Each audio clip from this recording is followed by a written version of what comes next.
This will be caught downfield by Moore.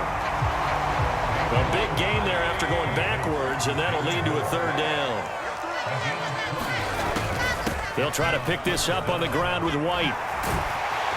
And this is going to be a Bucs first down as he's got this up to the 40-yard line.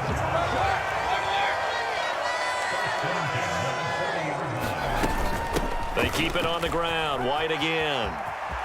And he's got some space here. And he'll take this to the other side of midfield before going out of bounds.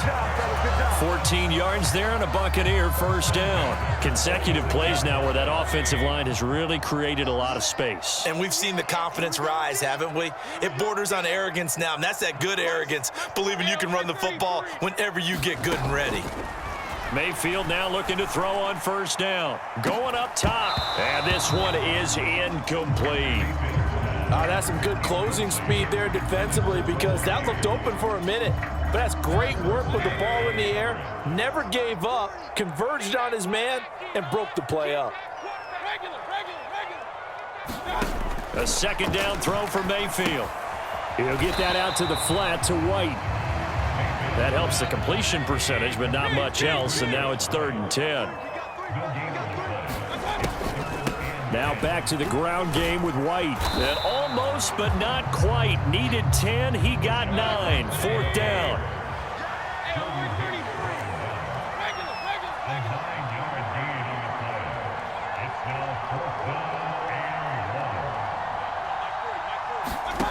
Here's Mayfield. He's going to get that to his running back out of the backfield. Touchdown, Tampa Bay. Rashad White, 37 yards. and the Bucs have taken the lead here in this 3rd quarter. Chase McLaughlin on for the extra point.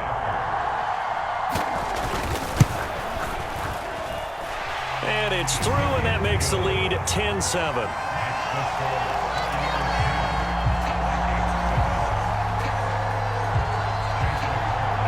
Following the touchdown, here's McLaughlin to kick off.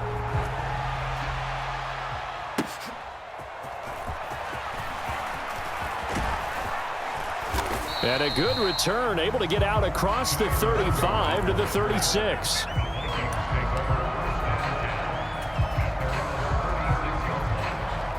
The Minnesota offense about ready to get this next drive underway. And, Charles, it feels like we're set up for a good second half here. Came out of the locker room, one-score game. Now the lead has already changed hands. Well, this offense, they've got an opportunity right now to take that lead right back. Yeah, and it feels like you're going back and forth almost a little bit like a tennis match, right? And we're just, our heads just keep moving. Which side has it? Which side's going to score? How are they going to go out doing it? A little bit of a challenge for each side trying to match each other. And they'll get him down as he's inside the 40. Back-to-back good plays have him on the move on first down. From the gun, here's Cousins. Being chased out left. And at the 7-yard line, the catch is made. And he will reach the 8-yard line before going out. Give him 30 yards there. That's the kind of play this offense desperately needed. They've got to be saying, our defense has kept us in the ball game. We're down, but we're certainly not out. And maybe that was the spark that they've been searching for. The chain gang hustling to catch up. Here's 1st and goal from just inside the 10. Cousins now eluding the pressure right. Toward the end zone, but that's going to wind up incomplete. Well, defensively, they haven't let him just sit in the pocket and get comfortable, and that's opposite a lot of game plans in today's NFL. Ordinarily, you're trying to keep the quarterback hemmed in. In this case, they brought the heat, and if he flushes out, they're fine with that, and they force another incompletion. And he'll take this from the 9 down to about the 7. Partner, I know we're in a goal-to-go situation, but my goodness, think about running the ball here. Not even a thought, is it? Defensively, they're in a prime spot. And I think the defensive guys are probably expressing themselves to them as well.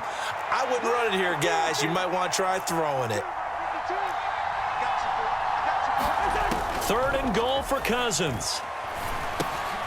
Firing quickly here, and that's complete. Able to hold him to just 2 yards, and now it's 4th and goal. He's been quiet today in the passing game, just his second catch. Yeah, and people have to come up with schemes to limit him, and what a lot of teams do, they'll double him, use a linebacker underneath, a safety over the top. Sometimes they'll just take a corner, maybe their third corner if he's a bigger guy, and put him on a man-to-man to try and limit his touches. Just keep mixing it up, give him different angles, different looks, like a good boxer does. And the attempt at 3 will have to come from the other end of the field as time has run out on this third quarter. We'll return with more after this. You're watching the NFL on EA Sports.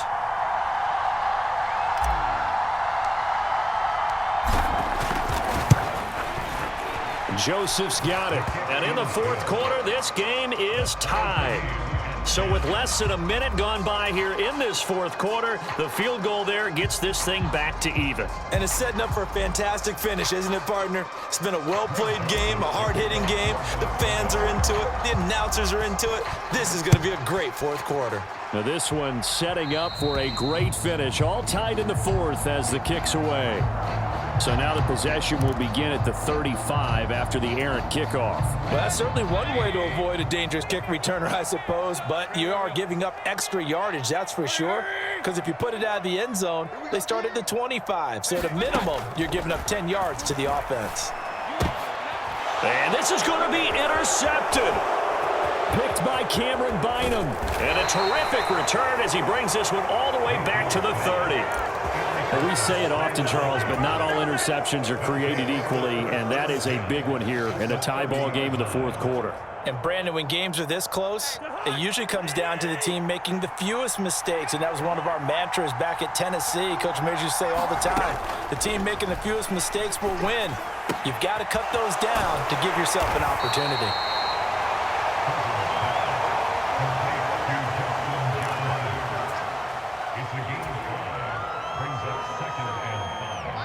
Here's a 2nd and 5.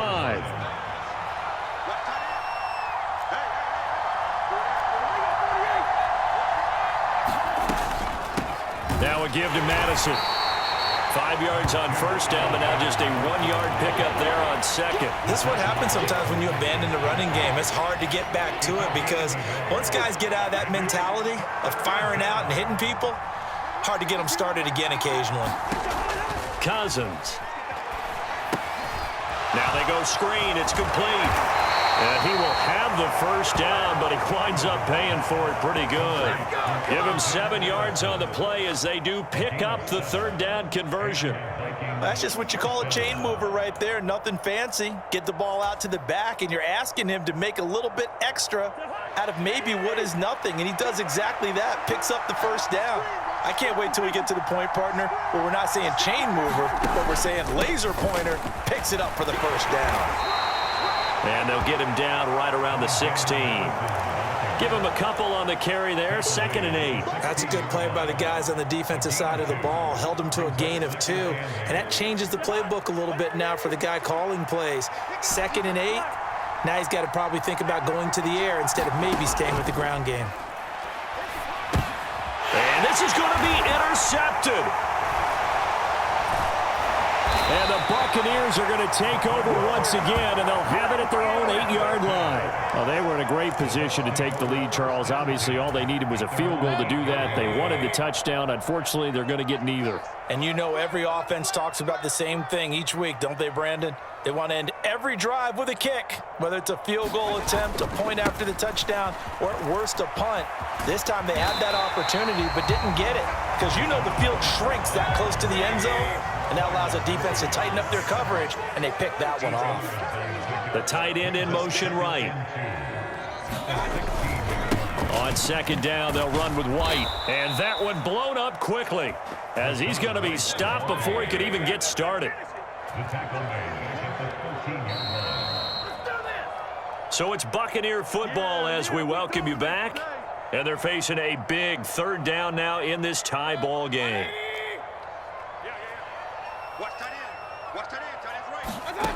Mayfield now. Looking left side, and he's got a man. That's Evans. And he is going to have the Buccaneers first down as they're able to get the 3rd down conversion. Now Mayfield. And he takes a shot on the release as this will be incomplete. So he's unable to complete it there, and just not the game that you would expect from him. He's been off the mark really start to finish. Yeah, it makes you wonder what exactly is going on. Is he a little bit dinged up here, or is he just off just by a bit? Maybe he can get it back in this situation. He'll need to. Oh, hit as he throws there, incomplete. 3rd and long coming up. Defensively, you pressure the quarterback or drape all over the passing lane? Yes, that's exactly what you do. It's both because they're not mutually exclusive. They may have been at one time in football. And he can't get a throw away. He's taken down.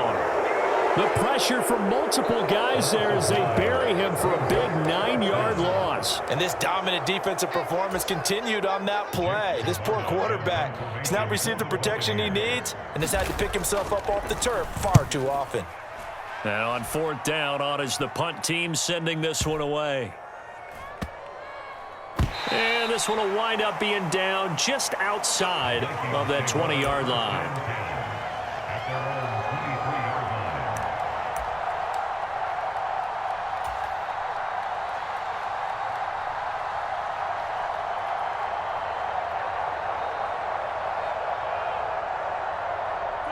They'll come up 1st and 10 here. Cousins Completes this to Jefferson. and down he goes, but he takes it up to the 40. All 3 timeouts still at their disposal. Here's 1st and 10 now. And that's going to be incomplete. Too tough to hold on to that one. It's 2nd down. That sure looked like a nice call by the defense, and they're very cohesive in their coverage. As soon as he cut inside, they broke on the football and met him as the ball got there and forced the incompletion. Here's 2nd down.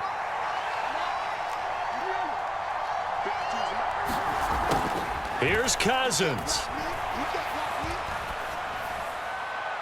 And that one too far in front. He couldn't reel it in. It's incomplete. Now we're in the situation where the quarterback's got to take full charge of his huddle. Got to totally command it, make sure all eyes are on him. All focus is locked in. Going to call multiple plays and go over different situations and scenarios to make sure everyone is on the same page. Well, this crowd is making an impact right now. 3rd and 10. Now Cousins. Work in the middle of the field, and he's got a man complete. And he'll go down, but not before getting this inside the 30. The Vikings going to signal for the first of their timeouts, as it'll come with 15 seconds to play in the ball game. This is 1st and 10.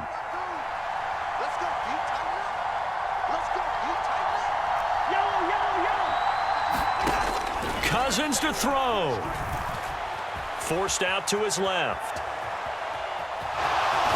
And he'll be out of bounds just inside the 25-yard line. It is certainly becoming rarer by the year to see your franchise guy take a hit like that. The defender couldn't believe he had a shot to light him up. So when you take off and run, you have to make sure you can slide, get out of bounds, anything. Just don't leave yourself open to hits like that. Here comes 2nd down. To throw, Cousins. And he's going to be taken down here. A sack back at the 32. And a timeout comes in. The whistles blow with 3 seconds remaining. They've gobbled up over 30 yards of turf so far, but a sack knocks them backwards. And that interrupts the momentum they were building. Good opportunity for the defense to escape this drive before they get to the end zone. Now the Bucs going to use the first of their timeouts. And as the two teams talk it over on their respective sidelines, we take a break. Tension building. Here's Greg Joseph. With 3 seconds to go, this for the win.